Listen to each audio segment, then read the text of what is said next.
It struck me as odd that in my entire life, I have never gone camping alone. As a child, I camped with my parents and siblings, and as a young adult, I camped with my daughters. And most recently, I have camped with my wife. So when I found myself alone for the weekend, I figured it was finally time to go off solo and see what sort of adventure I might discover. I wanted to go back to the same area Jen and I had visited a week before and see if I could find a spot with a mountain view. The area just seemed riddled with potential spots with million-dollar views of Mthood. I did not intend to camp in the snow or the frigid cold, but like most of my plans, things don't go exactly as expected. And when I reached the waypoint I had marked on my Gaia GPS map, I was instantly disappointed. A killer spot on private property. A bummer for sure, but it was all good because I didn't have to travel far at all before I found an amazing and secluded spot back in the national forest that I would call home for the night.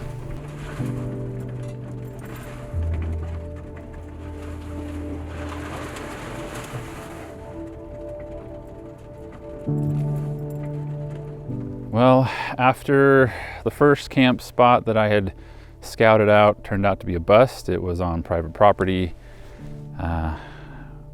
Turns out we found something that wasn't too bad at the end of a forest road that just after it crossed back over into national forest land, this little road kind of jutted out and kind of ends right here. Nice little clearing, pretty level. There was only a little bit of a hairy spot coming through where it kind of drops off. The only thing that kind of made me a little nervous is because of the snow and don't want to slip off the side, but I think it's fine. I think this is going to be a pretty cool spot. Should be pretty isolated. I know there's not anybody for quite a ways. Wadham Lake is a bit of a distance that way, and that's probably the next closest people.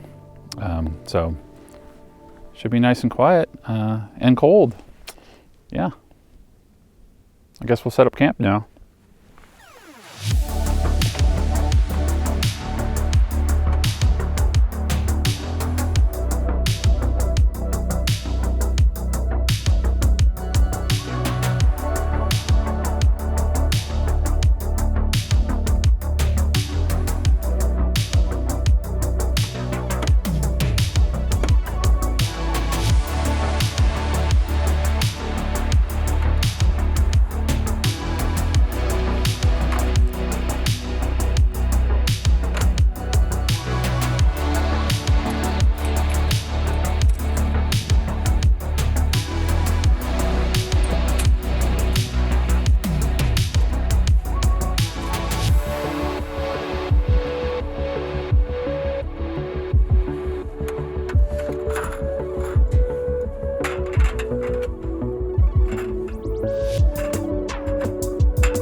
I just need to get the front wheels up a tad, and then that'll get us close to perfectly level. Of course, the way it is right now, it's doable, but it'd be nice if I could just get it that much more closer to level. We'll make sleeping a little bit nicer.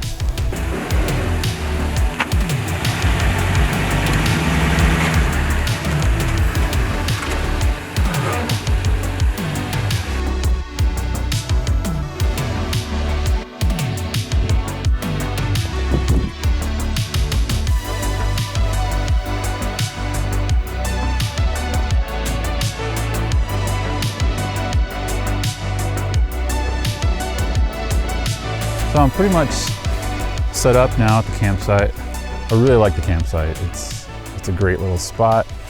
You know, the fact that we're now, I drove up just above the snow line is pretty cool. I don't think I'm going to get a whole lot more snow than this. I think the precipitation is going to be kind of low. So I think it should be fine, even though this is just a 2-wheel drive van. So you got to be a little bit careful about that when you're going into inclement weather situations. But the roads are pretty flat and easy, so I think it's going to be just fine.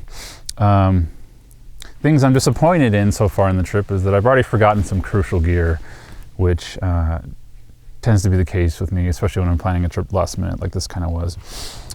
So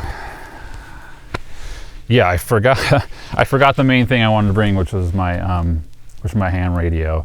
I cannot believe, of all the things I was grabbing as I was packing up the van, that I forgot my ham radio. I can't believe I forgot it, because that was pretty much the whole intent for this trip, was to bring my HT up here and kind of just get a feel for if I'm going to pick up any signals. So that's a real big bummer. It's not going to kill the trip, because getting out in the wilderness and experiencing this kind of landscape, even this kind of cool weather, it's going to be awesome. But you know, I'm disappointed obviously in forgetting that. Also, not finding the time to grab some firewood on the way here. There is some wood here, but it's pretty wet, and I don't think it's going to be real usable for a fire. But mainly, not having the radio is the biggest bummer. I can't play radio today, so that sucks. Next time though, for sure, without a doubt. Things that I have brought, which is kind of a necessity for me, is anytime I'm out in the wilderness, I'm always bringing my bear spray. Not just for bears, whatever other wildlife might creep up on you. It's pretty good to have. I used to live in Montana, and bear spray was a real big thing, obviously, in that state. Not so much here in Oregon, but it's cougars are probably the things we have to worry about more often than anything else. Another thing I brought, which is something I try to never leave behind, is my Garmin InReach. This thing is basically like my insurance, my safety insurance. So I want to bring this anytime I'm out and about. It allows me to have communications at all times, even when I'm no longer within cell range. So I can send texts to my family or friends and let them know that I'm okay. In fact, I'm going to have to send one to my wife, who's not on this trip, just to let her know that I found a spot and everything's fine. So this is a great piece of kit. I cannot recommend this device enough. Those are the. I brought a normal compass just to kind of test to see how accurate it was, just for fun, with the Garmin InReach. But that was just not so much like a device I needed to bring or anything, just something I thought would be kind of fun. Another thing that I forgot was my indoor-outdoor temperature gauge thermometer, which would have been nice to know how cold it is right now. Obviously, it's cold enough to where there's snow, so we got to be at least low 30s. I don't think we're in the 20s. It's probably right around 30, 32 degrees Fahrenheit is my guess. Should make for a interesting sleep in the van. This is going to be a good test.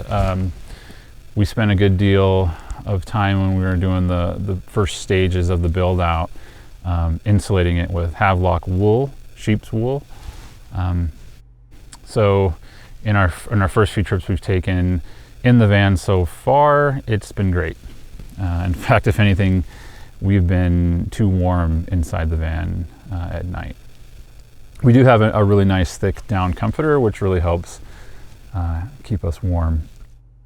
But this will be the first time that we've tested the van in freezing temperatures.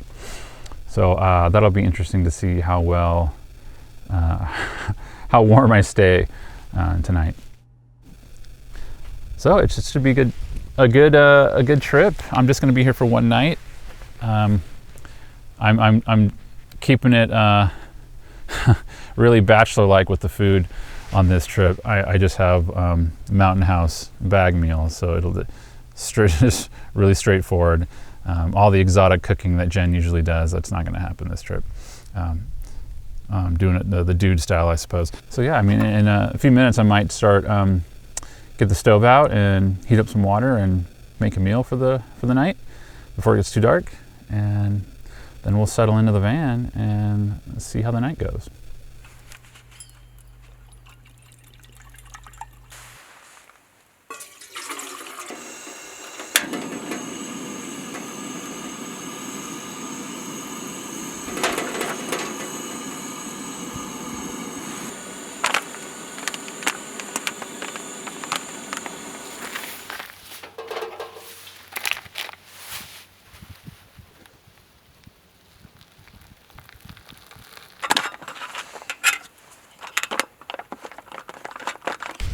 All right, let's see how this adventure meal tastes. Mountain House supposed to be marketing directly to me because this is definitely an adventure. And let's see if it is any good. I'm just gonna eat it right out of the bag just to make it simple for cleanup. So that's what it looks like. Looks like a bag of mush.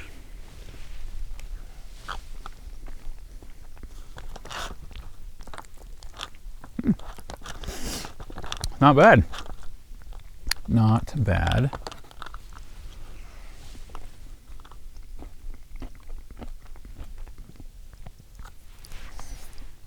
My face is so cold I can't even tell if there's food in my mouth. I'm like numb. It's also cooled down pretty quick because it's so cold outside. Meal's pretty good. I probably could have done a little bit better job stirring it, but I'll tell you what, it tastes a lot better than if I tried to make this from scratch. That's for sure.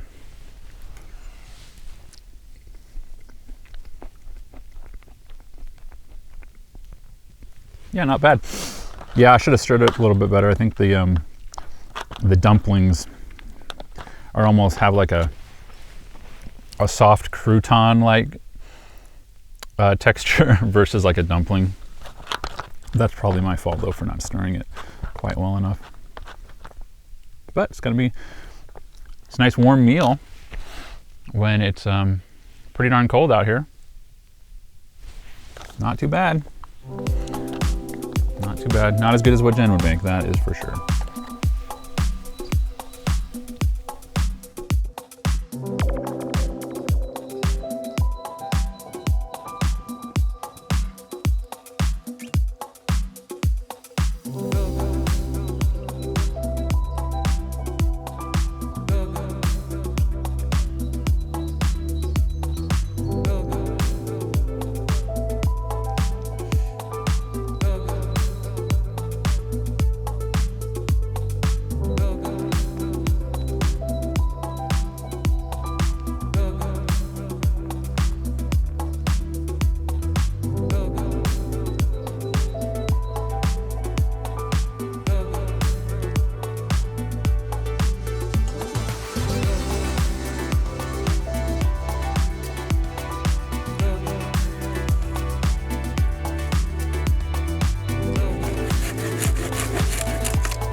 So once the sun starts to drop fully behind the horizon, I'm probably gonna pack it up and get in the van and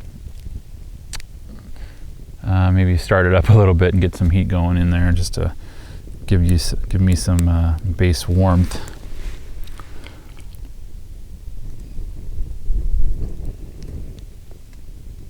Oof. A little bit too close.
The morning was cold, too cold to prepare any food outside with the clothing I had brought, so I packed it in and set off.